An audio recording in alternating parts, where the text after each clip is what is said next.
Hi everyone, welcome back in this vegan cooking course. In this other lesson of this vegan cooking course.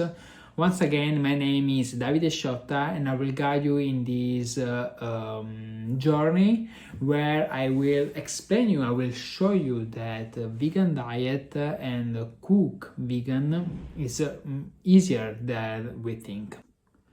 In this lesson, we will explore the giardiniera, that is a colorful Italian pickle delight. Giardiniera is a traditional Italian vegetable pickle that has been enjoyed for centuries. The name giardiniera comes, of course, from the Italian words giardino, that means garden, which perfectly describe the vibrant and colorful and flavorful mix of pickled vegetables. Originally, giardiniera was a way to preserve seasonal vegetables and enjoy their taste throughout the year. Over time, it became a beloved condiment not only in Italy but also in many other countries, particularly in the United States, where it took on a slightly spicier variation in Chicago-style cuisine.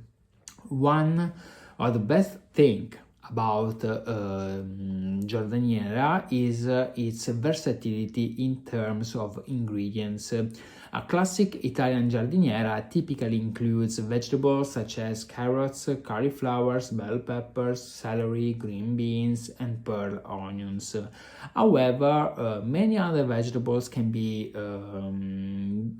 used based on personal preferences and seasonal, of course, availability. Zucchini, cucumbers, fennel, and even radishes can be excellent additions to the mix. The combination of different colors, texture, and flavors makes giardiniera not only delicious but also visually appealing. The process of making giardiniera involves picking vegetables in a flavorful brine made of vinegar, white wine, salt, and sugar. These ingredients are essential to achieving the perfect balance of acidity and sweetness.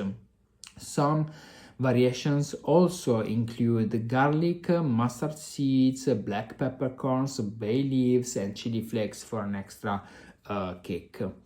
The vegetables are first blanched to retain their crunchiness and then soaked in the brine for several hours or even days, allowing them to absorb the rich flavors. Giardiniera is an incredible versatile ingredient that can be used in numerous ways in the kitchen. It can be served as an antipasto, it can be paired with cured olives, cheeses, and crusty bread.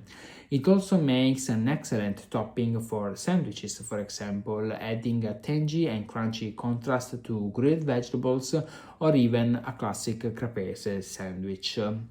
In Italian cuisine, giardiniera is often used to accompany roast vegetables, offering a refreshed contrast to rich flavors. It can also be finely chopped and mixed into salads or pasta dishes to add a burst of acidity and complexity. Another delicious way to enjoy giardiniera is by incorporating it into grain bowls, where it pairs beautifully with quinoa, farro, or rice, bringing a satisfying mix of textures and flavors. If you're looking for creative ways to use giardiniera, I can suggest you some ideas. Giardiniera pasta salad can be a good choice. Bruschetta with giardiniera, that is toast bread with a mix of finely chopped giardiniera and creamy plant-based ricotta cheese. Giardiniera and roast vegetables wrap. Giardiniera pizza, also stuffed peppers with giardiniera, and giardiniera grain balls. So, giardiniera is a wonderful example of how simple ingredients can be transformed into something truly special. With its bright flavors, crisp texture, and endless culinary possibilities, it's no wonder that this Italian pickle has remained popular for generations. Whether you enjoy it as a snack, a side dish, or a key ingredient in creative recipes, giardiniera is a fantastic addition to any kitchen. So why not try making your own and discover the many ways you can incorporate this delicious condiment into your meals?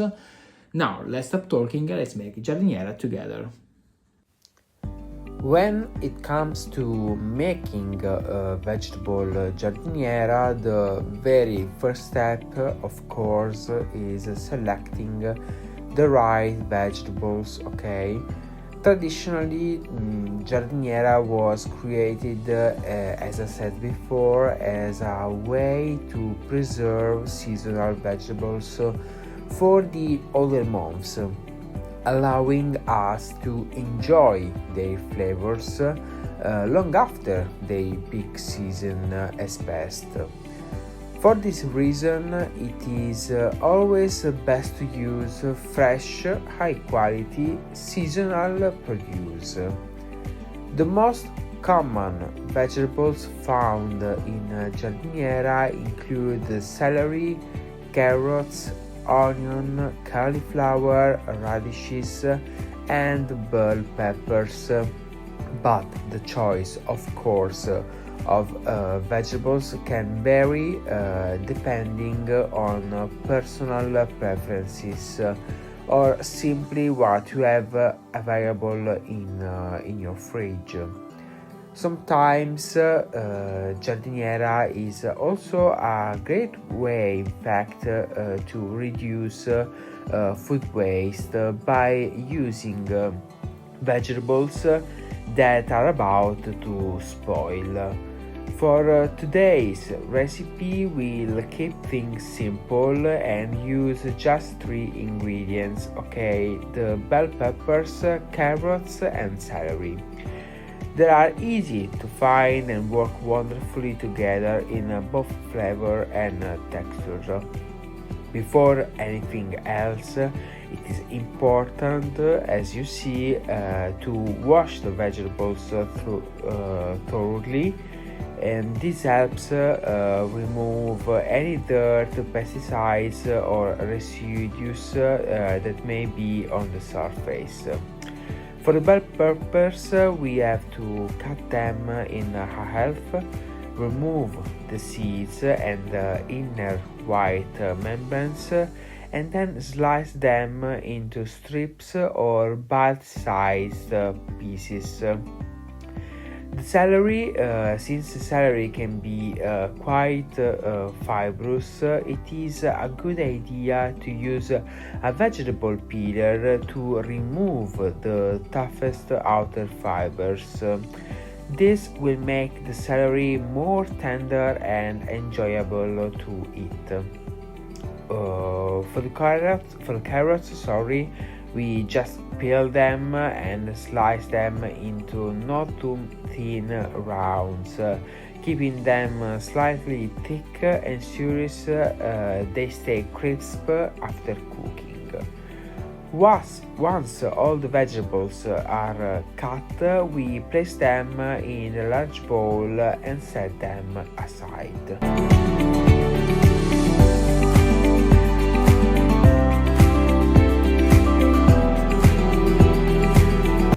Now we move on to the most crucial part of making a giardiniera, that is the cooking process. It's more than cooking, it's actually a quick blanching process, okay? In a large pot, we'll combine the following ingredients: water, white wine vinegar or apple cider vinegar, white wine, salt, and sugar. The Combination of these ingredients creates the signature tangy sweet flavors that makes giardiniera so delicious. Vinegar not only adds taste but also acts as a natural preservative, okay, helping to extend the shelf life of the vegetables. The sugar balances out the acidity and the white wine enhances the depth of flavor. So bring the mixture to a rolling boil over medium-high heat. As soon as it starts bubbling, it's time to add the vegetables.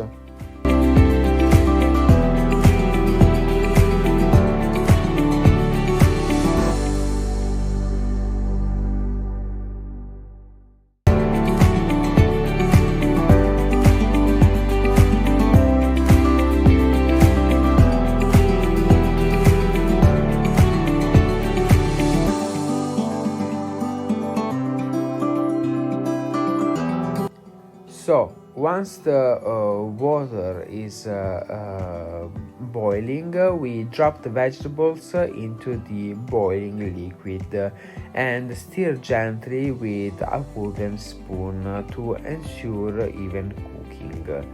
They should cook for just a few minutes, long enough to become slightly tender but still crisp. It's good to cook them for about 5 minutes, more or less. Overcooking, in fact, will make the vegetables too soft, so keep an eye on them.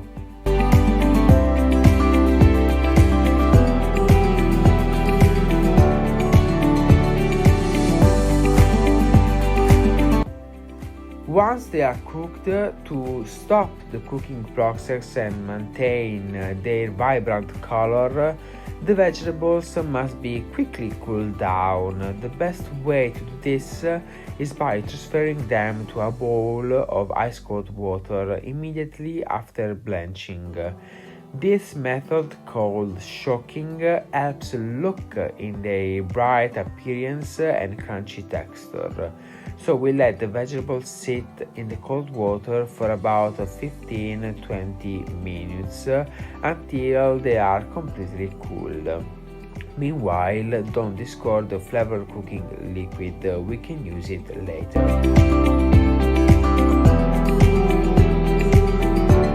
Once the vegetables have cooled, we drain them well and let them sit for about an hour to ensure there is no excess moisture. Then transfer them to a serving dish and drizzle with extra virgin olive oil and a pinch of freshly ground black pepper for extra flavor. Now it's time to enjoy.